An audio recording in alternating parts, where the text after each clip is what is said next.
Hi, welcome back to my channel. Today I want to talk about how to know that your numbers are good before you purchase an investment property, whether it's a single family home or a multifamily. You really need to know your numbers, have a good estimate of what your numbers are so that you can make a much better decision. So on the screen, I decided to look for a duplex in my area. And here's one that is not on the high side for the area, it's not on the low side. So it's right in the middle. So the purchase price is $369,000. So we will go with that and use this information to run our numbers. So I did a quick Google search for a rental property calculator, and this is a calculator that I use quite often. It is free.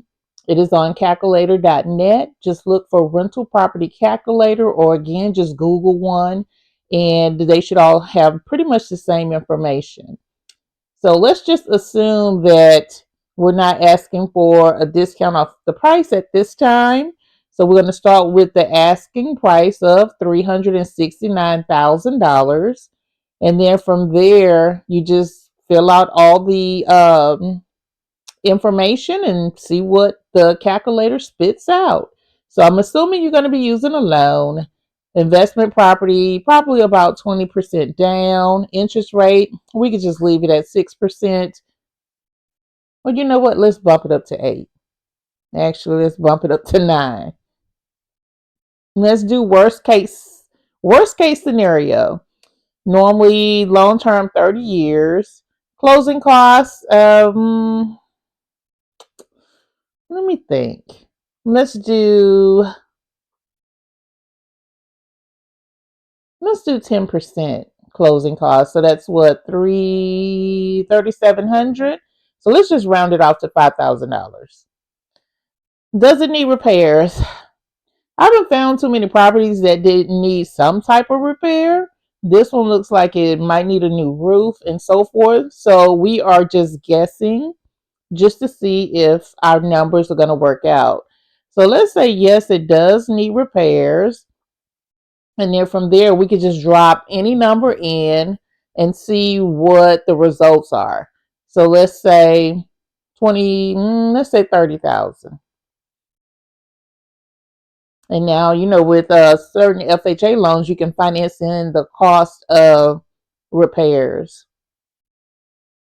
So value after the repairs, I'm assuming that if we're going to buy it for $369,000, we're putting $30,000 into it. So let's say $400,000 after we do the repairs. And again, we're just guessing. As far as the taxes, we can look those up. We can go to the county website. This property is in Fulton County. So actually, we can go to Fulton County and look those up. A lot of times, Zillow will give you that information.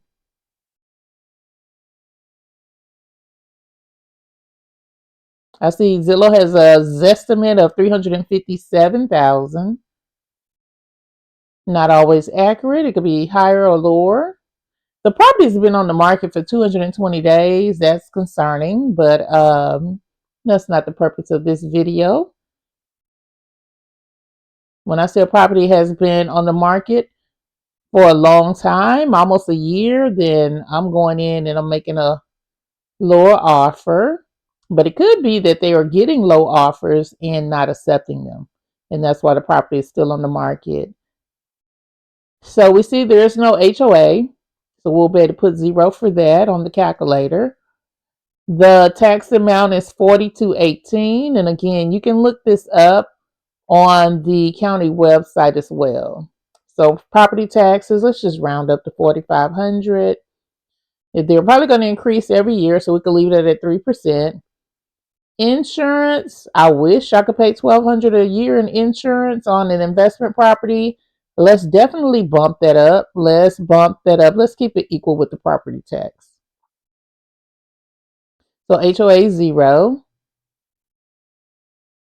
The maintenance costs, I always budget 10% of purchase price. So we're buying it for $369. Maybe not.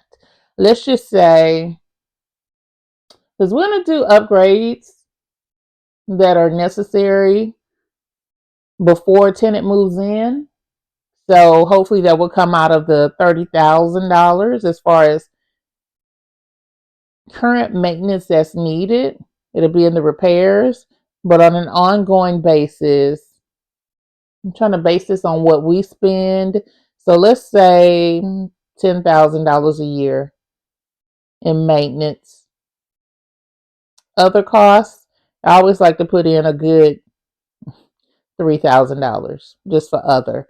So I'm padding or I'm adding extra to the maintenance or extra to the insurance. So this 3,000 is just going to be there. If you decide to get a property manager, so forth. So on the right side, we'll go in and calculate the rent. It looks like it's a 1 bedroom, 1 bath duplex each side. Because I think it said it's 2 bedrooms, 2 baths, right? Yeah.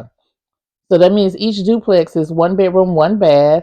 In our area, a 1 bedroom, 1 bath will go for about 1,100. So times two, that's 2,200. You can leave the 3% annual increase. Other monthly income, I can't think of anything at the moment that you would charge for it, like common area laundromat or something like that. But we'll leave that as zero. Definitely want to keep vacancy. We'll keep that at 5%.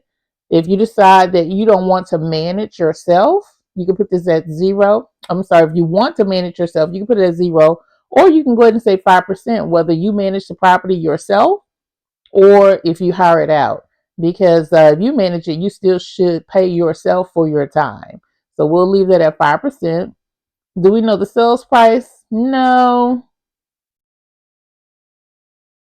Do we want to guess on this? We could use the 400. Well, I don't know. So play with this because I do both. I'll put in value appreciation based on what I think it will sell for in however many years I think I'm going to hold it. So that's completely up to you. So then calculate. And so what this shows us is some great information. So let's start over here. The internal rate of return is in a negative. Total profit when we sell, if we sell, it's negative. We would actually lose money. Cash on cash return is negative. We like positive numbers. If you are blessed with double digits, that's even better. And some other information. So this is based on 20 years. So that's kind of how the numbers break out. And then just the income and expenses, your cash flow is negative, which is kind of to be expected in the first year because of the cash that you have to pay out. So just notice how it breaks it down for you. Here's the monthly income. It gives you annual as well, your mortgage, vacancy, and so forth.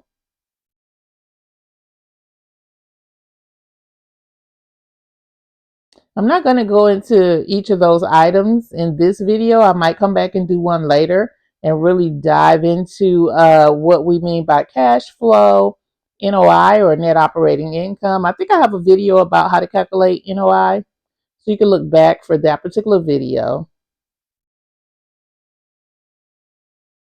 And then we have a breakdown over time. So again, this is a good calculator. So what I would do is I would go back and I would change my numbers and see what does it take to make the cash flow positive. I definitely want a positive cash flow, and I want positive internal rates of return and also cash on cash return.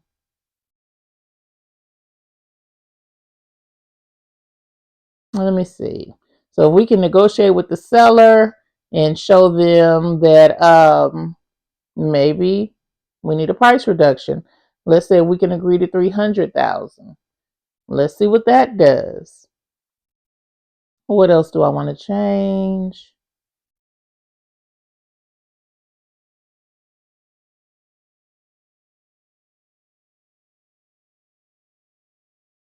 That's about all that I would change, to be honest. And then I would calculate it again. Now that's much better.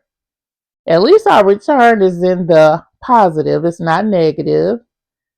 Cash on cash return is also positive. That means how much cash did we have to put out from our pocket? We're still in a negative cash flow. So that's not great. That's not great.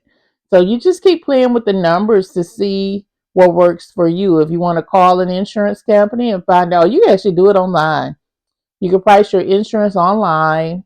You can play with your maintenance costs. Normally, it's 10% of the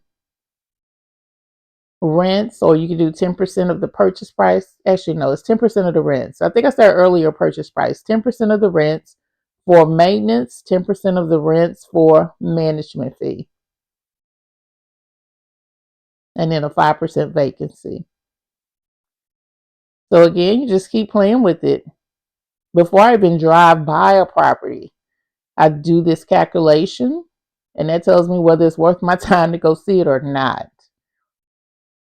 So hopefully this video is helpful. If you have any questions, please post them below. I also welcome any feedback. If you have comments, anything you want to share with anyone else that's watching my videos to help them on their real estate investing journey. And until next time, be sure to like and subscribe, and I'll keep the videos coming. Happy investing.